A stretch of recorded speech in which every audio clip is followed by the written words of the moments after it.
red kites have flown in our landscape for thousands of years. They were once so common in the streets of London that they acted as part of the natural pest control, eating mice and little rats, keeping the pest and diseases down. Poets crafted tons of verses about these birds. William Shakespeare in the Elizabethan times even wrote them into some of his greatest plays. That was until the Victorians came along and we humans decided that this bird shouldn't be part of our landscape any longer.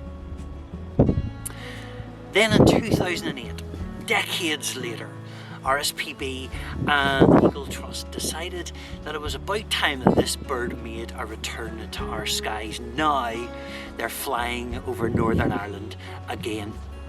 I'm sitting here in a location not too far from Castlewellan, and I met with a lady called Shelagh Henry, and we were treated to a wonderful spectacle. Sometimes I think as hikers and hill walkers, we tend to walk with our head down. We plough through the landscape and we forget to look up and see some of these beautiful gems of nature. Now, red kites aren't montane birds, they're not highland birds, they're not mountain dwellers, they're more birds of the valley and farmland. But this is a great story, and these are beautiful birds. This was a lovely way to spend a Sunday afternoon. Look, we're looking across to the Mournes and then over to our right was Slieve Gullion. Look at that lovely sunshine. Wee bit of cloud and a wee bit of wind, enough for the kites to put on a really great display. I've known Shelagh for a long time now, and it was really great to be back out with her and to see her in her natural environment, and she is so passionate about the red kites. It's just fantastic. And this is Suzanne and Desi. They're actually Stephen's mum and dad. He's off camera there, you can't see him.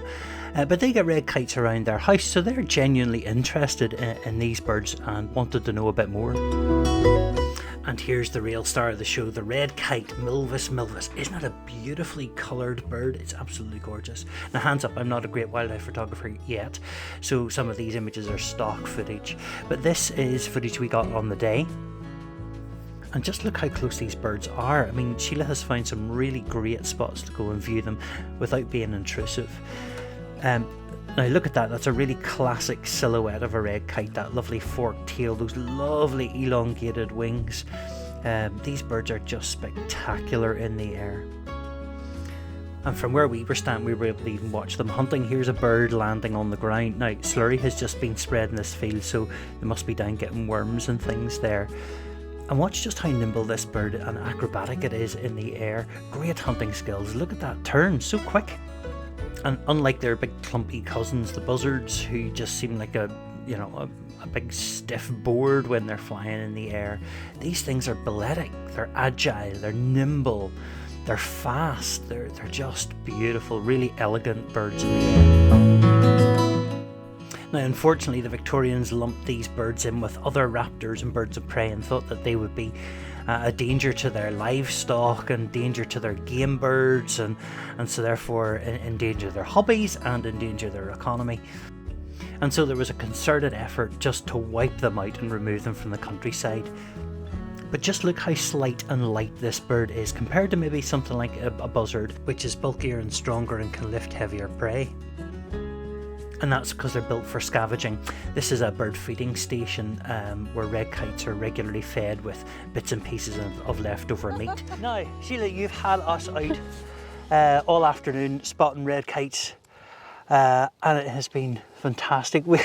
Although they keep appearing when I take my lens out. They're very distracting, aren't they? They're class. Today? They're just flying brilliant. About. They're putting on a good show for us today. How did you get into this though? I mean, this is Red Kite Tours Northern Ireland. How did you get into all of this?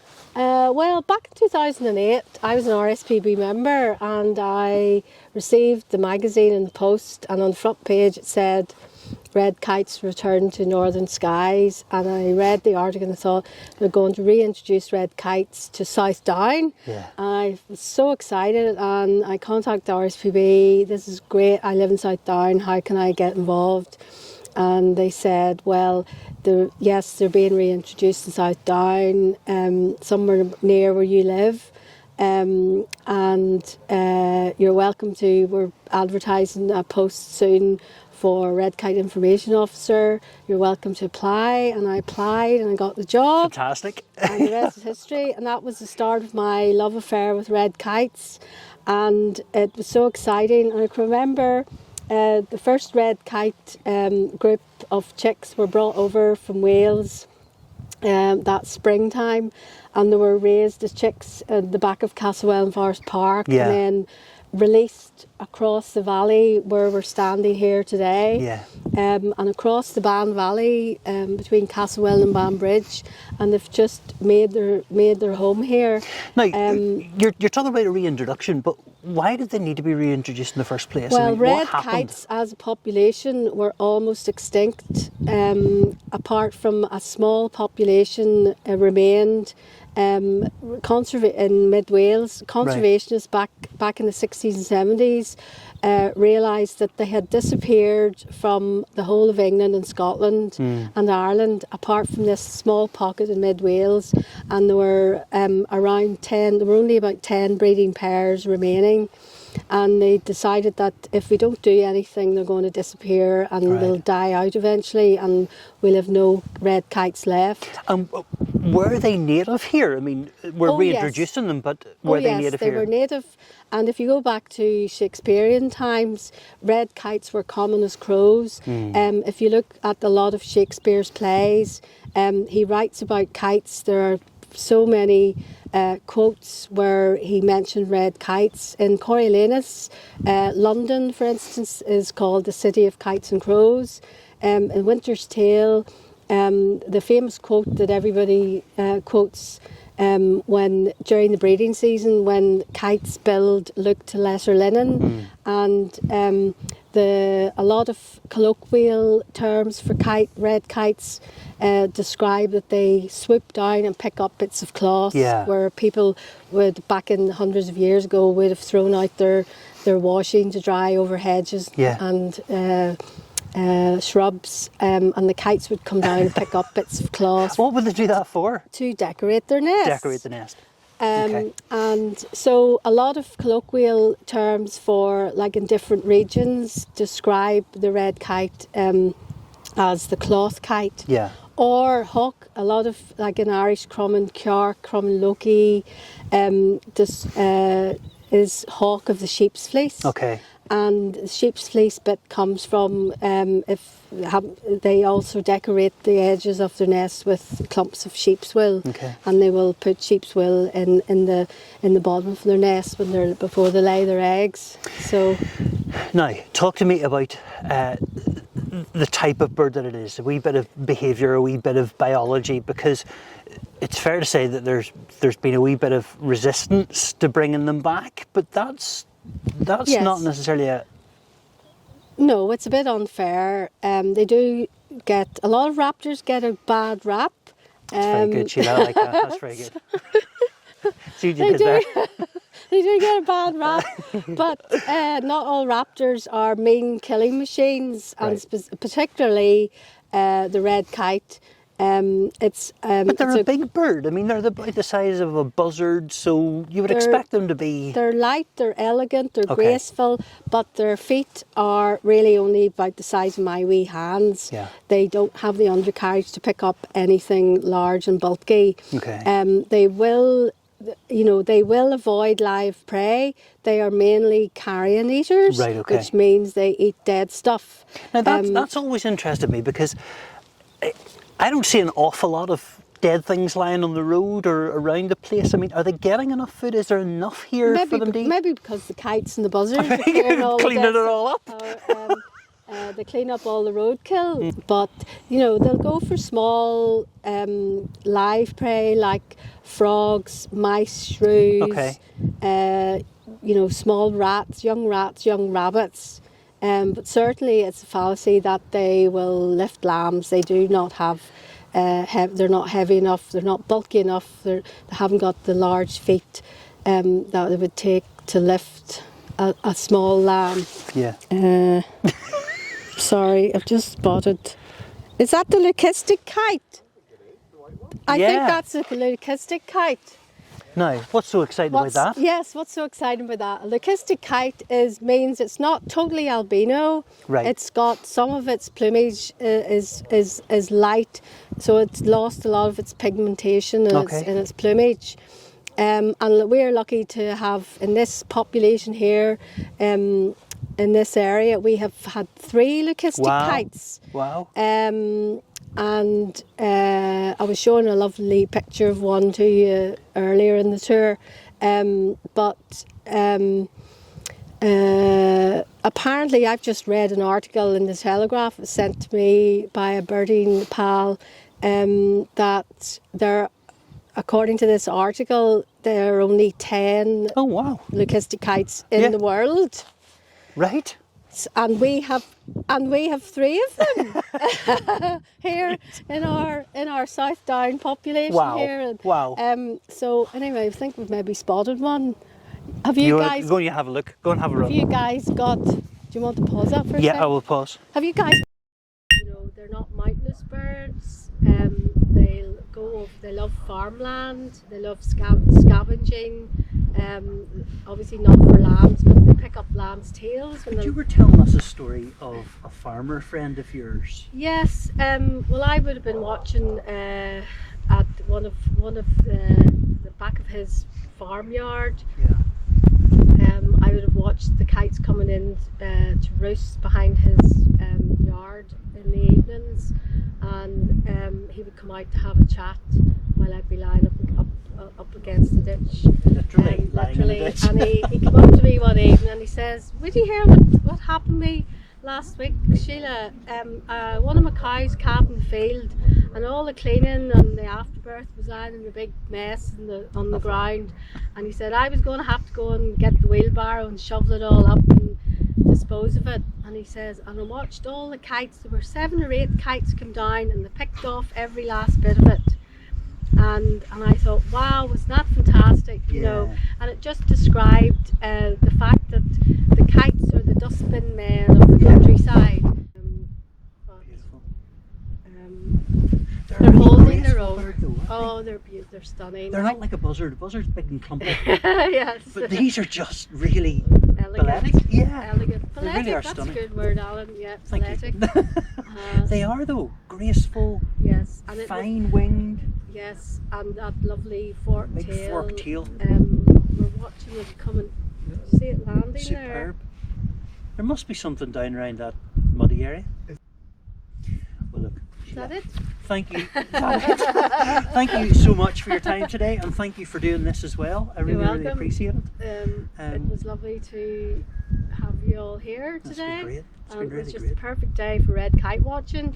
A Yeah. bit of sun, lovely bit of blue wind. skies, Yeah. and lots of wind for them to perform for us Perfect. all today. Thank Yeah. you.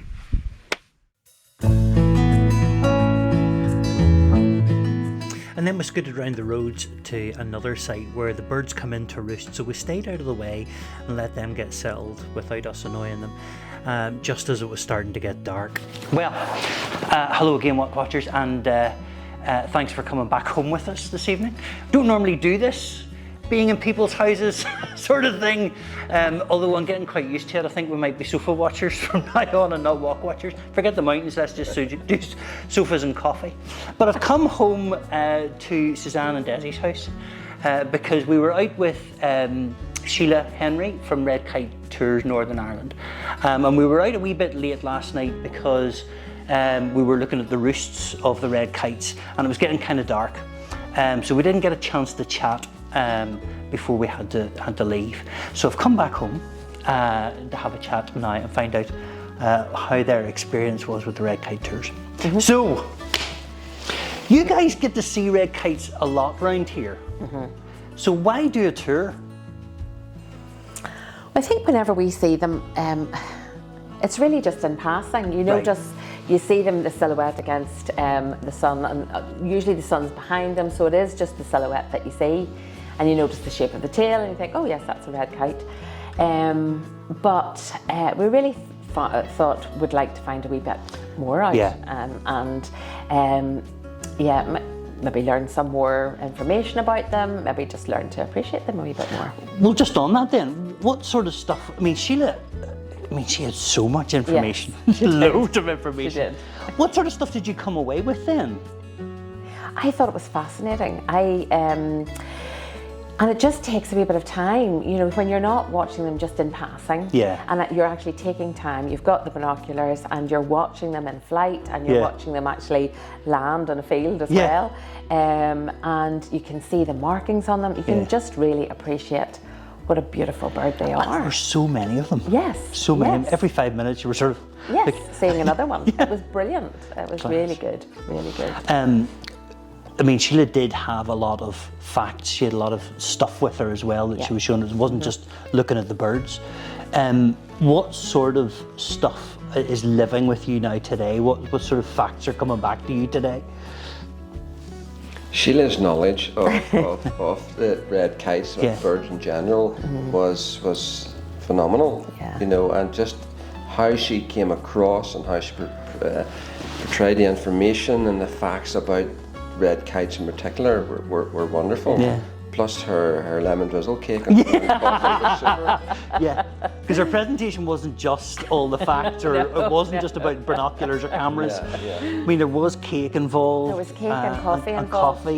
Yeah, we had to do that, and then there was, of course, the interpretive dance at one stage with streamers. And the poetry and the poetry and the Shakespeare. That was really good. It wasn't just a bird watching afternoon. I enjoyed bird watching, but that was a whole thing. Oh, it was a whole experience. It was, yes.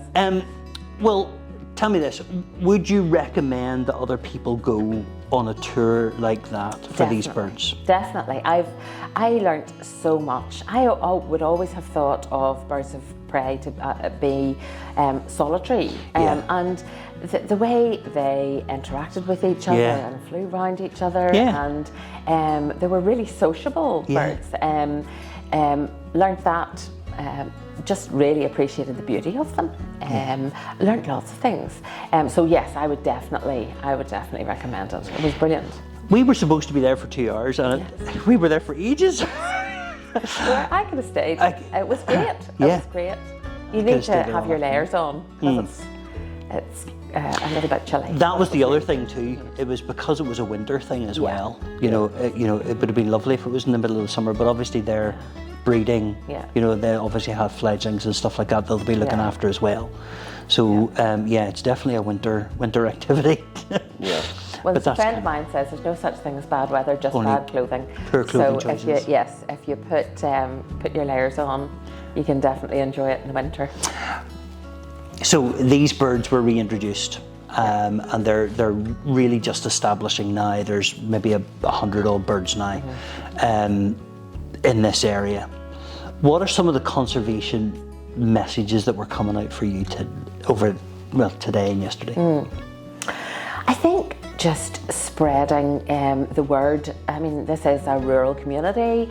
We definitely have lots of friends who are sort of either in farming or whatever, and I think even just spreading the word of the fact that these birds are not to be feared for farmers, that they carry in, that they're not going to be a risk to lambs and things like that, and so it's actually learning that kind of thing and just disseminating the information that you have learned. I suppose that would be one of the takeaways for it. Yeah, gaining that knowledge, particularly from the agricultural community and from farmers. And it is that, isn't it? I mean, there's a fear because it's something unknown. So getting that information out there, getting that message out there that these birds are going to be an asset to you. They're nothing to be feared. Well, listen, I really appreciate you guys coming out yesterday and for talking to me today. I thought it was great crack. But it's getting somebody else's viewpoint on it. And I love my bird watching. I love my nature and being out in that. So I kind of have a bent on it. But it's lovely that you guys have had an interest beforehand and then are getting to see them like this. So thank you so much. Really appreciate that. Thank you. Thank you very much.